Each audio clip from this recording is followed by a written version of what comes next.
All right. First of all, I feel like a little fish in a big, huge pond because the scope of 56 hectares, and we're talking about 5 kilometers of beach and 1 hectare of swale.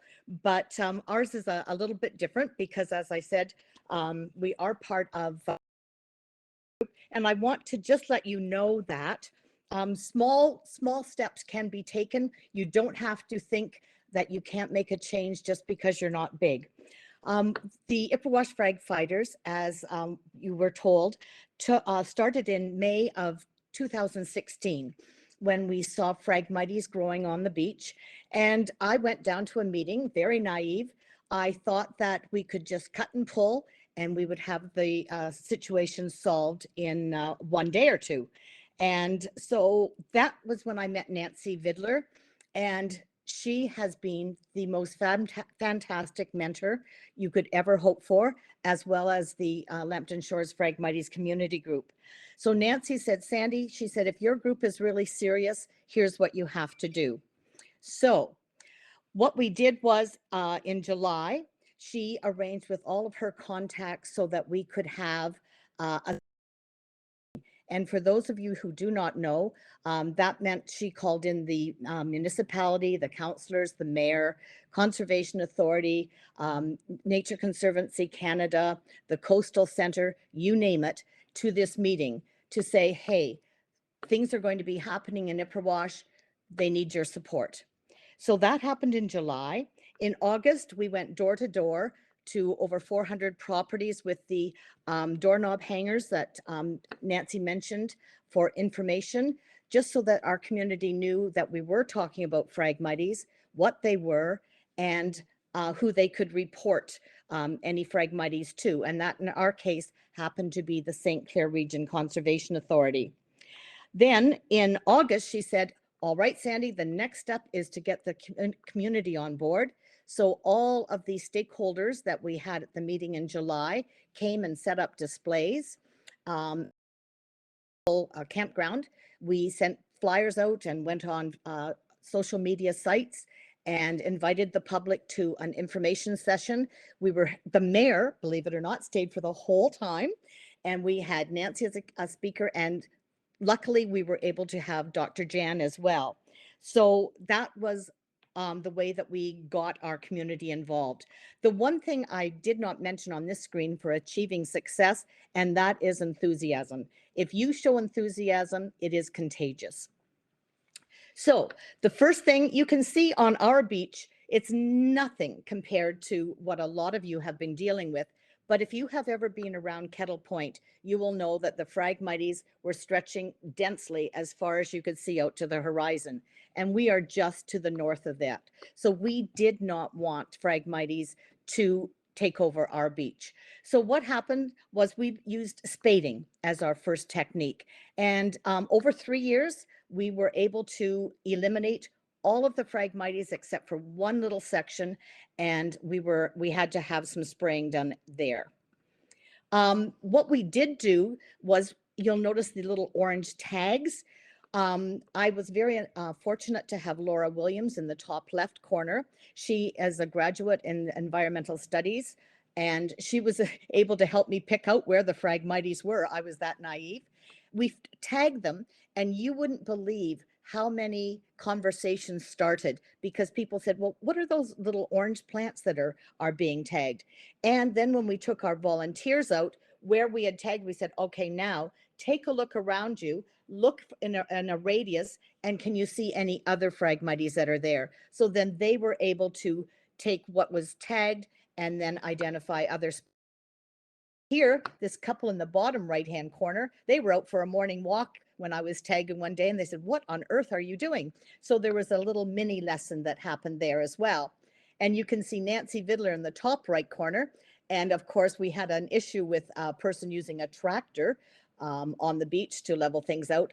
And there was quite a dense growth of Phragmites in that area. And here she is explaining about the difference between stolons and rhizomes to one of the people that was there. In 2016, when the MNR had money, they agreed to help us out with an educational test pilot area. And this one was just a section just under an acre that we took a look at. On the whole of our swale has Phragmites, or had Phragmites, that were at least 5 meters in height. So this was an experiment to see would work and if we liked it. We hired a contractor, AgriServe, and they came in the fall and sprayed. They then came back and rolled the swale. Now, I like things all neat and tidy, so I wasn't really tickled with the rolling process, but Dr. Jan said that was just perfect. And so if you take a look now in 2021, this is just a few weeks ago, this is the same area. A natural vegetation has come back, and all we're doing is using raspberry cane cutters and spades. And every once in a while, we'll have the St. Clair Region Conservation Authority come in and touch up spray. Here is another section of the swale. We actually have 7 different sections that we're working on. There's the before at the beginning.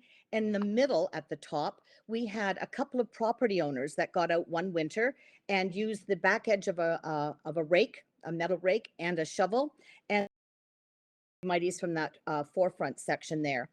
And if you take a look in the top right, the water level in our swale fluctuates from nothing to where we had to use chest waders. So what we were doing is we were going in and we were getting rid of any of the stubble that was left after the ice went away. And here you can see where it was rolled. We were really, really, really fortunate with our partners in that we had the Ministry of Natural Resources youth rangers come. We also had the St. Clair summer students, and you can see here they are working on removing some of the Phragmites that were cut. And at this point, we had the Invasive Phragmites Control Centre come with a crew with still saws as well. So here's the remaining 3 minutes remaining. Thanks. Here's the before and here's the after. So even though our results, we're really, really, really happy with the success. Winter cutting, we are doing it. We are in the process of doing it now. In fact, I'll be leaving this meeting to go. We spent 50 hours out there on Sunday. The Phragmites are much less dense. They aren't dense, they're lighter. There's less humidity, and our volunteers are thoroughly enjoying this rather than waiting in the water. We have employed a fat truck because, as you can see in the picture to the right, the Phragmites had grown to such a height that backpack spraying was not possible. Our municipality has been fantastic. They will take our Phragmites either dumped or bagged or tarped. And in the top left or right left corner, you will see that we have a very innovative member. Here he created a ramp out of a flat, the back bed of a truck so that we could haul up our sleds and our canoes. And he also put middle of the swale and had a pulley system that we could use so that we didn't have to traipse back and forth to the shore. Volunteers, what can I say? Without them, we would get nowhere. So what we're doing is we're trying to make things educational and attractive for all age groups. If you feed them, they will come. The key to our success would be site-specific tools. We try something, see what will work, and the partnerships, we could not do without them. Green shovels, thank you so very much. We've received 2 funds this year, and your application form, I love you, I love you, I love you. It was so easy to complete. Our CICA, our Cottage Association, allowed us to apply through FOCA as well for green shovels. So without these partners, that's one thing, the message I want to get across: develop partnerships and just go for it. So thank you very much.